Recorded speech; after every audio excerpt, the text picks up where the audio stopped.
Despite widespread state violence and gross violations and atrocities, accountability in Sudan has always been elusive. Impunity is structurally embedded in interconnected historical, political, cultural, and social factors. The long history of authoritarian regimes has dragged the post-colonial Sudan into civil wars, political instability, social divisions, inequalities, corruption, oppression, and of course, politically manipulated state institutions, including justice system, security sector, and civil service. Factoring the complexities of the country's socio-political history is key to any realistic and effective approach to transitional justice in Sudan. However, my focus today is on some domestic situation and developments. And my aim is just to provide a contextual support for practical and responsive accountability strategies. As you know, Sudan has been in war since April 2024 between the SAF and the RSF. Credible reporting, including by the UN FFM, reveals that both parties to the conflict have committed an appalling range of human rights violations that amount to war crimes against humanity. Both parties to the conflict are using recruitment tactics that will likely have substantial impact on the country's future ability to carry out a comprehensive transitional justice program. That's if the country itself stays united. Certain historical events are ideologically manipulated now to shift the inter-tribal dynamics to an open zero-sum confrontation. Social media platforms are flooded with hate speech and tribalism.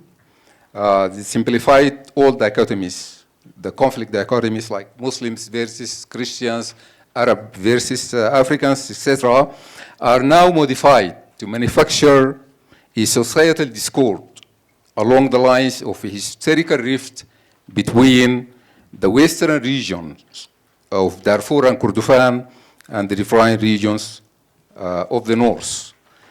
The warring parties have affiliated a lot of religious and tribal militias and allowed them to commit atrocities with impunity. Frequent videotaped heinous crimes are widely circulated, and all promises to investigate and prosecute made by the SAF and the RSF have turned empty. At a different level, regional and international efforts have been variedly focusing on ceasefire, civilian protection, and the humanitarian crisis. As a result, the two warring parties ended up signing the Jeddah Declaration, which limits its scope on civilian protection. The significant document that pertains to the issues that we are discussing today is the Manama Agreement, initiated by the by the SAF and the RSF back in January 2024. This agreement contains important provisions on transitional justice, including commitment to accountability and collaborating with the ICC.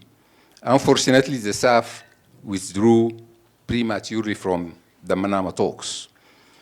Last week, Al-Burhan's de facto government submitted a roadmap to the African Union. The roadmap is based on the assumption of totally defeating the RSF. There's no ceasefire talks, no peace negotiations, and no political process. Al-Burhan intends to initiate in post-war Sudan a transitional period under the control of the military. The period is supposed to be 39 months, as we learn from the the constitutional document amendment that were made 2 days ago. So this week he said, Al-Burhan said, the only those who are now fighting alongside the army will be included in any political process. The question of how accountability would look in the future depends on the scenarios in which fighting is ended or hostilities are ceased. Given the current military and political context, we can predict two main scenarios. The first one may be called the Egyptian model. With his deep aspirations to rule the country as a military dictator, Al-Burhan has been building internal and external alliances to consolidate power in order to implement this model. Our experience with Al-Burhan confirms his lack of interest in accountability. For example, during the transitional period, the Civilian Transitional Council of Ministers formally approved two significant measures to join the Rome Statute and to hand over the ICC indictees. Al-Burhan and his military colleagues in the Transitional Sovereign Council successfully blocked this process. Today, the ICC indictees are enjoying full protection in the area under the SAF control. The dissolved National Congress Party, the NCP, was allowed to hold a convention that was addressed remotely by Umar al-Bashir himself. And the convention actually appointed Ahmed Haroun. The ICC wanted Ahmed Haroun as the new chairperson for the party. Members of the former regime, who are widely accused of igniting the war to return to power, are now leading the ground combat. That being said, if Al-Burhan regained control over the whole country through military means, he would still be facing serious challenges pertaining to security, political instability, and institutional capacity, which are all essential to accountability. Rebuilding institutions, integrating militias, eliminating pockets of rebellion, silencing the voices of the December 2018 revolution, and sustaining current internal and external allies, especially with Islamists, will all be extremely challenging. Al-Burhan will likely opt for a politically selective accountability to target the RSF and witch hunt anti-war and pro-democracy civilians. Recently, the de facto government in Sudan established an accountability mechanism called the National Commission of Inquiry into Crimes and Violations of National and International Law, humanitarian law, which is headed by the Attorney General. This commission exclusively investigates crimes allegedly committed by the RSF. Abundant evidence demonstrates deep influence of politics over the justice system in Sudan. For instance, the same Attorney General charged 16 civilian leaders, including former Prime Minister Dr. Hamdok, with serious crimes that carry the death penalty, such as genocide, war crimes, crimes against humanity, and of course, inciting war against the state. The second possible scenario is the Libyan model. Libya.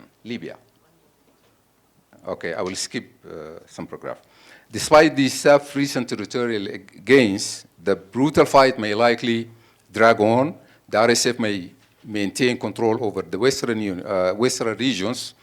A substantial shift in dynamics of the conflict in Sudan has taken place here in Nairobi. Tomorrow, sizable political, civil, and armed groups, including the RSF and the SPLM North, led by Al-Hilu, are signing what they call the Sudan Founding Charter for establishing a peace and unity government. This parallel government is planned to operate in areas controlled by the RSF. It will therefore be subject to military and security situations on the ground. If successfully implemented or installed, the government may face all of what Al-Burhan faces, in addition to its own specific problems, first of which is the recognition issue. At any rate, the capacity of this intended government pertaining to accountability is highly questionable. The first massive challenge will be to hold accountable the RSF members themselves and their unruly affiliated tribal militias. Despite some projected support, the breakaway government may lack adequate financial and human resources to build or rebuild an institution, including the justice system. I conclude by saying, I skip many paragraphs, lack of will and capacity essential for accountability inside Sudan is evident. This stark reality makes identifying and pursuing regional and international accountability mechanisms extremely imperative. Thank you.